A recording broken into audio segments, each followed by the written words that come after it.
Olá, tudo bem? Prontos para mais um estudo? Um jogo pedagógico inicia-se de uma interface algébrico-geométrica do seguinte modo: os alunos devem eliminar os pontos do plano cartesiano dando tiros, seguindo trajetórias que devem passar pelos pontos escolhidos. Então, aqui já sabemos que tem que passar por pontos que são escolhidos. Para dar os tiros, o aluno deve escrever uma janela do programa a equação cartesiana de uma reta ou de uma circunferência, que passa pelos pontos e pela origem. Então, tem que passar pela origem também, do sistema de coordenadas. Se o tiro for dado por meio da equação da circunferência, cada ponto diferente da origem, então tem que ser diferente da origem, que for atingido vale 2 pontos. Se o tiro for dado por meio da equação de uma reta, cada ponto também diferente da origem, que for atingido vale 1 ponto. Em uma situação de jogo, ainda restam os seguintes pontos para serem eliminados. Aí existem ali os pontos: ponto A, o ponto B, o ponto C, o ponto D e o ponto E, que aqui está. Passando pelo ponto A, qual equação fornecerá a maior pontuação? Pois bem, nós podemos fazer testes em diversos pontos aqui. Se nós colocarmos, lembrando que no início da questão, esses pontos eles devem passar pela origem. Vejam só, que passa pelos pontos e pela origem. Então, nós temos que obedecer a essa condição.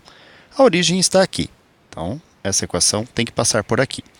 Nós podemos posicionar a circunferência em vários pontos, mas se nós escolhermos aqui uma circunferência com origem no ponto D, e o ponto B possui as coordenadas 2 para x e 2 para y, 2 para x e 2 para y, nós vamos verificar que se o raio partir do ponto D e atingir o ponto 0, essa circunferência irá passar pelo ponto A, pelo ponto B, também pelo ponto C,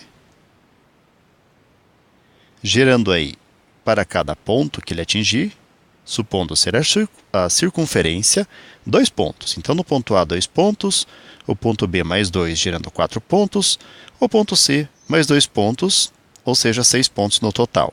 Nós podemos fazer outras simulações e não encontraremos uma equação que nos dê uma pontuação maior e passe pelo ponto A e pela origem. Então, aqui a equação que nós vamos escolher é a da circunferência.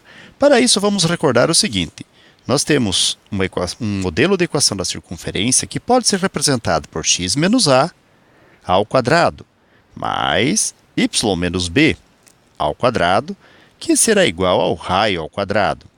Nós temos, então, como origem o ponto D, isto origem da circunferência e não do plano. Nesse contexto, então, podemos dizer que o centro C da circunferência será composto pelo ponto A e pelo ponto B, respectivamente x e y. Podemos dizer, então, que x nós temos 2 e para y nós temos 2 também. Vamos colocar aqui. Nesse contexto, então, lembrando, o A vale 2 e o B vale 2. Substituindo-se, então, na equação da circunferência, vamos obter x menos 2 ao quadrado, mais y menos 2 ao quadrado, que é igual ao raio ao quadrado. Pois bem, agora nós vamos sentir falta do raio. Vamos verificar também o seguinte: considerando a origem do plano cartesiano até o ponto 2x, até a origem ou ponto D, e a distância da origem do plano até o ponto D, nós teremos aí um triângulo retângulo que será formado. Vamos até, inclusive, separar esse triângulo. Nós temos aqui um esboço dele surgindo. E salientando os pontos vértices desse triângulo, nós vamos ter, então, o ponto aqui, que é o número 2, que ali está centrado. Nós temos o ponto D, e nós temos também a origem do plano cartesiano. Nós temos a distância da origem até o número 2, 2 unidades. do ponto D até o número 2, 2 unidades também. E nós queremos a distância de O até D, que será precisamente o raio de nossa circunferência. Utilizando-se do Teorema de Pitágoras, nós podemos dizer o seguinte: a hipotenusa ao quadrado, uma vez que o triângulo aqui é retângulo, então a hipotenusa, que é justamente o lado oposto ao ângulo reto, ao ângulo de 90 graus, e nesse contexto é o raio. Então, a hipotenusa ao quadrado, ou seja, o raio ao quadrado, será igual à soma do quadrado dos catetos. Neste contexto, então, nós temos o número 2 ao quadrado, que é um cateto, mais o número 2 ao quadrado, que é o outro cateto. Isolando-se o raio, bom, nós podemos deixar raio ao quadrado. Então, raio ao quadrado vai ser igual a 4 mais 4, ou simplesmente o raio ao quadrado será igual a 8. Como na equação da circunferência nós temos também o raio ao quadrado, não há necessidade de calcularmos a raiz quadrada para obtermos somente o raio. Escrevendo então a equação da circunferência, vamos ter x menos 2 ao quadrado, mais y menos 2 ao quadrado, que é igual ao raio ao quadrado ou igual a 8. Agora, se realizarmos uma busca nas alternativas da múltipla escolha, vamos ver que a letra E se enquadra no resultado que nós acabamos de determinar. Ok, galera? Então, com isso, nós concluímos mais um breve estudo. Desejo para vocês tudo de bom, muito sucesso em sua caminhada, que vocês sejam muito felizes e até o nosso próximo estudo.